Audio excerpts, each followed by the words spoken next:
quand nous sommes partis du Nigeria, on était à l'époque dans deux endroits différents. Moi, j'étais déjà arrivé en Angleterre et je préparais le voyage pendant que Clifford préparait le déménagement. Donc, ça se passait au printemps de 96 et Clifford a dû vider la maison qui appartenait à l'université. Et bien sûr, je n'étais pas là, donc il a dû vider tous les livres, il les a mis dans une cantine en fer et il a appelé une compagnie de déménagement, Panalpina, et il a emballé tout ça. Il a demandé combien ça allait coûter, on lui a donné un devis et il a payé.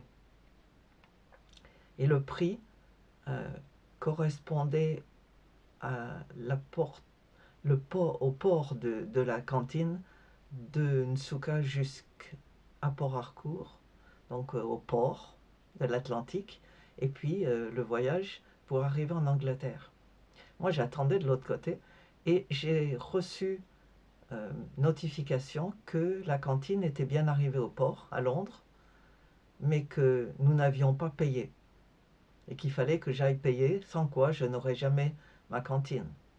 J'ai protesté, j'ai apporté tous les papiers.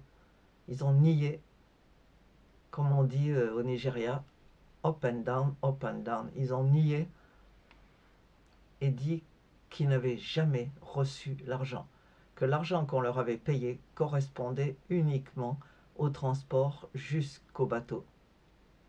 Et la logique, c'était que bien sûr c'était faux, puisqu'ils n'auraient jamais accepté de mettre cette cantine sur un bateau sans qu'on les payait. Mais rien n'y fit. J'ai tout essayé. Alors, j'étais désespéré. Et je ne sais pas si vous vous rendez compte, mais ce qui se passait, c'est que les quelques vêtements qu'on avait gardés et tous mes livres se trouvaient dans cette cantine. Sans livres, j'étais assuré de ne plus jamais travailler, parce que mon travail requérait la quantité de livres qui se trouvaient dans la cantine, puisque je travaille avec des ouvrages. Je n'avais aucun moyen de me faire entendre, sauf par Dieu. Heureusement que notre famille a toujours pu compter sur Dieu. Alors je suis allée à l'église, cette petite église de la rue, qui avait à peu près 12, 13 personnes. Et je leur ai dit, s'il vous plaît, il faut absolument prier, parce que la compagnie refuse de me donner la cantine, disant que je ne l'ai pas payée, alors que j'ai prouvé que je l'avais payée, mais ils ne veulent rien entendre. Et probablement, c'était une affaire de taux de change, je ne sais pas. Et à la fin de l'église, un des membres de l'église, qui s'appelait Cédric, qui était seul, il n'était pas marié, il était journaliste dans un journal local, m'a appelé, m'a donné un chèque et m'a dit, voilà, c'est pour ta cantine. J'étais tellement stupéfaite que je n'ai pas trouvé les mots pour le remercier. Et à l'époque, d'ailleurs, j'avais quelques difficultés à comprendre son accent. Donc j'ai bien remercié, je suis partie et j'ai payé. La cantine est arrivée avec les livres et les quelques vêtements d'hiver qu'on avait gardés. Et j'ai rangé les livres dans la maison. Et j'ai commencé à me demander comment j'allais faire pour couvrir le prix du chèque, pour pouvoir le rembourser. Alors j'ai gratté, j'ai tout fait pour faire des économies. Et après plusieurs mois, je suis allé voir Cédric et je lui ai donné un chèque et je lui ai dit, voilà, je voulais te rembourser. Et là, j'ai reçu un second choc. Cédric a secoué la tête, il m'a dit, non, il n'y a rien à rembourser. L'argent ne m'appartient pas. Dieu m'a donné cet argent, ce n'était pas mon salaire, Et Dieu m'a dit que c'était pour vous. Et donc, pas de remboursement. Ne vous inquiétez pas. Et ça m'a aussi, à nouveau, laissé sans voix. Et si je peux travailler aujourd'hui, si j'ai pu travailler depuis 30 ans dans ce pays, si j'ai pu continuer à publier des articles, des livres, des comptes rendus, si j'ai pu continuer à gagner de l'argent en travaillant, c'est grâce à Cédric, un humble frère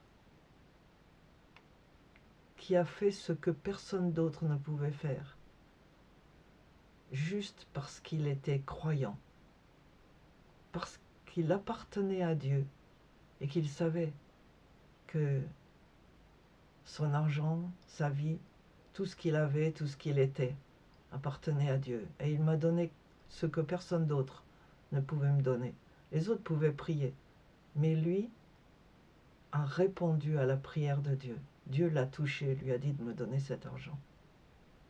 Alors, je vous encourage, remerciez Dieu tous les jours pour Cédric et pour tous les autres qui nous ont bénis d'une manière ou d'une autre.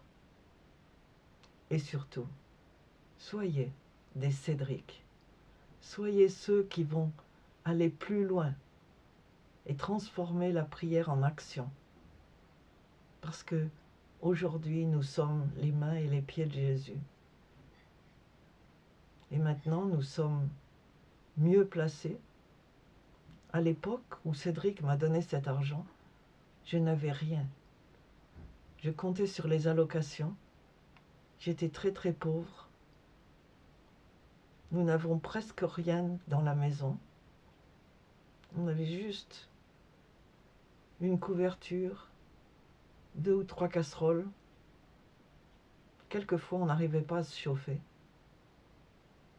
Quand j'ai obtenu un travail et que j'ai pu aider les autres, pas forcément avec l'argent, parce que j'en avais peu, mais avec d'autres choses, des conseils, du temps, de l'écoute. Il y a 1000 manières de donner. Soyez des donateurs et soyez bénis pour bénir les autres.